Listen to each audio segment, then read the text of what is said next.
তৃণমূল প্রার্থীকে দেখে স্যালুট মালদার অতিরিক্ত পুলিশ সুপারের। গণনা কেন্দ্রে প্রার্থী ঢুকতেই তাকে স্যালুট। আর এই ঘটনাকে কেন্দ্র করে শুরু হয়েছে রাজনৈতিক তরজা। বিজেপির অভিযোগ, রাজ্যের শাসক দল কিভাবে পুলিশ আধিকারিকদের দলদাসে পরিণত করে রেখেছে এটাই তার উদাহরণ। যদিও পাল্টা শাসক দলের দাবি, আইপিএস এর একটা সৌজন্যতা থাকে, যেহেতু তিনি একটা সময় আইপিএস অফিসার ছিলেন, সেই কারণে জুনিয়র অফিসার তাকে স্যালুট করেছেন। প্রথম দফার নির্বাচনের পর থেকেই মালদা জেলার দুই গণনা কেন্দ্রের স্ট্রং রুমে বন্দী রয়েছে ইভিএম। মালদা কলেজে রয়েছে 5টি বিধানসভা এলাকার স্ট্রং রুম। মালদা পলিটেকনিক কলেজে রয়েছে 7টি বিধানসভা এলাকার ইভিএম। এদিন জেলা নির্বাচনী আধিকারিক তথা জেলা শাসক ও পুলিশ সুপার সমস্ত রাজনৈতিক দলের প্রার্থীদের নিয়ে গণনা কেন্দ্রের নিয়মাবলী নিয়ে বৈঠক করেন। একে একে প্রার্থীরা মালদা কলেজে আসতে শুরু করেন। একসময় মালদা কলেজে এসে পৌঁছন চাঁচল বিধানসভা কেন্দ্রের তৃণমূল প্রার্থী তথা প্রাক্তন আইপিএস প্রসূন বন্দ্যোপাধ্যায়। তিনি মালদা কলেজে প্রবেশ করতেই পুলিশ সুপার অনুপম সিংয়ের সঙ্গে হাত মেলান। এরপর অতিরিক্ত পুলিশ সুপারের দিকে এগিয়ে যেতেই প্রসূন বন্দ্যোপাধ্যায়কে স্যালুট করেন অতিরিক্ত পুলিশ সুপার অভিষেক রায়। আরও আপডেট থাকতে আমাদের ভিডিও শেয়ার ও ফেসবুক পেজটিকে লাইক করে ফলো করে দিন। মালদা জেলায় গতকাল স্ট্রং রুমে প্রসূন ব্যানার্জির সঙ্গে দেখা হয়েছিল অতিরিক্ত পুলিশ সুপার অভিষেক রায়। তিনি দেখা মাত্রই স্যালুট করেছেন প্রসূন ব্যানার্জি এখন কর্মরত নয়, তবুও তাকে স্যালুট করেছেন। আমরা ভারতীয় জনতা পার্টি বলতে চাই যে দেখুন, সৌজন্যতা ঠিক আছে, কিন্তু যখন আপনারা সংবিধানে নিজেদের শপথ নিয়ে সাধারণ মানুষের কাজ করার কথা বলেন, তখন আপনাদেরকে সংবিধানটা মানতে হবে। তৃণমূল কংগ্রেসের দলদাস হয়ে কাজ করার যে প্রবণতা, এটাকে কিন্তু আপনাদের বন্ধ করতে হবে। আমরা ভারতীয় জনতা পার্টি বলতে চাই, কারণ সাধারণ মানুষের কাজ করুন।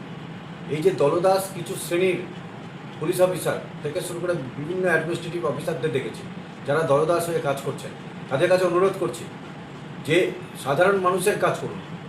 এইসব তৃণমূল কংগ্রেসের নেতা নেত্রীদের দলদাস হয়ে কাজ করার কোনো প্রয়োজন নেই। আগামী দিন ভারতীয় জনতা পার্টি মানুষের আশীর্বাদ নিয়ে সরকার গড়বে, তারপরে কিন্তু আমরা চেষ্টা করব যে এইসব অফিসারদেরকে সংবিধানের যে আইনের অনুযায়ী কাজ করা, সেই আইনের অনুযায়ী কিন্তু কাজ করতে হবে তাদেরকে। কোনো রাজনৈতিক দলের দলদাস হয়ে যাতে না কাজ করে, এটা আমাদের অনুরোধ। বিশ্ববিদ্যালয়ের সাধারণ সম্পাদক, দক্ষিণ সাংগঠনিক মামলা। প্রসূন ব্যানার্জি প্রার্থী তৃণমূল, তাকে স্যালুট করছেন, ঠিক কেরকমভাবে দেখছেন? দেখুন, প্রসূন ব্যানার্জি চাকরি থেকে অবসর নিয়ে আইপিএস ছিলেন এবং প্রায় ডিআইজি র্যাঙ্কে চলে গিয়েছিলেন। তারপরে অবসর নিয়ে তিনি প্রার্থী হয়েছেন তৃণমূল কংগ্রেসের। লোকসভায় প্রতিদ্বন্দ্বিতা করেছিলেন, বিধানসভায় চাঁচল থেকে করছেন। কিন্তু আইপিএসদের একটা সৌজন্যতা থাকে। আইপিএসরা যারা অফিসার থাকেন, তাদের স্যালুট দেওয়াটা একটা রীতির মধ্যেই আছে বলে আমার জানা আছে। তো সুতরাং এটাকে সৌজন্য হিসাবে দেখাই ঠিক হবে, কারণ তিনি তো এখন অফিসার নেই, কিন্তু তিনি আইপিএসের তকমাটা আছে। সেই তকমা বলেই জুনিয়র অফিসার ছিলেন, জুনিয়র অ্যাডিশনাল এসপি জুনিয়র ছিলেন, তিনি করেছেন বলে আমার মনে হয়। তবে এটা ঔচিত্য কিনা সেটা নির্বাচন কমিশনের আইন বলবে, আমরা বলতে পারবো না। তবে এই সৌজন্যটা থাকা ভালো। এটা নিয়ে কোনো রাজনৈতিক যে ব্যাখ্যা দেওয়া হচ্ছে, রাজনৈতিক বিতর্ক তৈরি হচ্ছে, আপনার কি মনে হয় যে পুলিশ রাজনৈতিক বিতর্ক তৃণমূল কংগ্রেসকে কোনো এক্সট্রা অ্যাডভান্টেজ দিচ্ছে? নির্বাচন কমিশন তো তাদের ইচ্ছা মতো এসপি, অ্যাডিশনাল এসপি, আইসি সব স্তরে তো লোক বসিয়েছেন, এবং নির্বাচন কমিশন মানে তৃণমূলের সঙ্গে মানে কথা বলা যাবে না, এই হুইপও পুলিশ মহলে জারি করা হয়েছে।